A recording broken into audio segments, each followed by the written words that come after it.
Guys ഇപ്പൊ ഈ ഒരു വീഡിയോ ലീവിച്ചാണെങ്കിൽ തണ്ണിമത്തകത്ത് വെള്ളമെല്ലാം വെച്ച് അതിനകത്ത് മാഗി വേവിച്ചെടുക്കുന്നത്. ഗൈസ് ഇപ്പൊ സമ്മകളല്ലേ, അപ്പൊ നമുക്കൊന്ന് ട്രൈ ചെയ്ത് നോക്കാം. അപ്പൊ ഗൈസ് നമ്മളെ മാഗി നമ്മളൊരു തണ്ണിമത്തം എടുത്തിട്ടുണ്ട്. നമുക്ക് ഇത് മാഗി നമ്മളെ ഈ ഒരു തണ്ണിമത്തിന്റെ അകത്തിട്ട് നമുക്ക് വേവിച്ചെടുക്കാം. അപ്പൊ അതിന് നമ്മൾ ഈ ഒരു തണ്ണിമത്തം നമുക്ക് കട്ട് ചെയ്തെടുക്കാം. ഓക്കെ, അപ്പൊ നമ്മളെ തണ്ണിമത്തിന്റെ ഒരു പീസ് നമ്മൾ കട്ട് ചെയ്തെടുത്തിട്ടുണ്ട്. നമുക്ക് ഇതിന്റെ അകത്തുള്ള തണ്ണിമത്തം നമുക്ക് കുത്തി വെളിയെടുക്കാം. ഗൈസ് അപ്പൊ നിങ്ങൾ വീഡിയോ ലൈക്ക് ചെയ്യാൻ മറന്നിട്ടില്ലല്ലോ ഇല്ലേ? അപ്പൊ നമുക്ക് മൊത്തം ഒന്ന് കുത്തി വെളിയെടുക്കാം. ഓക്കെ, അപ്പൊ നമ്മുടെ തണ്ണിമത്തം മൊത്തം നമ്മൾ കുത്തി വെളിയെടുത്തിട്ടുണ്ട്. നമുക്ക് ഇത് കുറച്ച് വെള്ളം ഒഴിച്ച ശേഷം നമ്മൾ മാഗി നമുക്ക് കുക്ക് ചെയ്തെടുക്കാം. അപ്പൊ നമുക്ക് ഇതിലോട്ട് നമ്മൾ കുറച്ച് വെള്ളം ഒഴിച്ചു കൊടുക്കാം.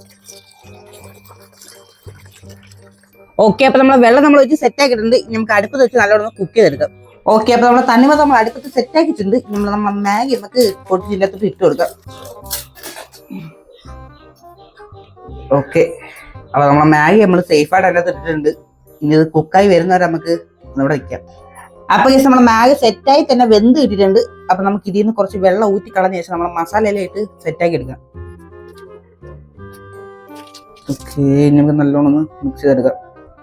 അപ്പൊ നമ്മളെ മാഗി നമ്മൾ സെറ്റാക്കി എടുത്തിട്ടുണ്ട്. നമ്മൾ ഉണ്ടാക്കിയ തണ്ണിമത്തന്റെ അവസ്ഥ ഈ ഒരു പരുവായിട്ടുണ്ട്. അടിഭാഗം എല്ലാം കരിഞ്ഞ് പൊട്ടിയൊരു പരുവായിട്ടുണ്ട്.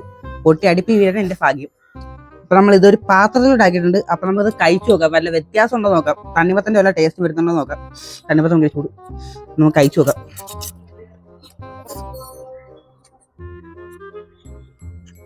വലിയ വ്യത്യാസമൊന്നുമില്ല, ഒരു വ്യത്യാസവും ഇല്ല. അതേ ടേസ്റ്റ് തന്നെ, തണ്ണിമത്തന്റെ ഒരു ഇതും വരുന്നില്ല. കുഴപ്പമില്ല.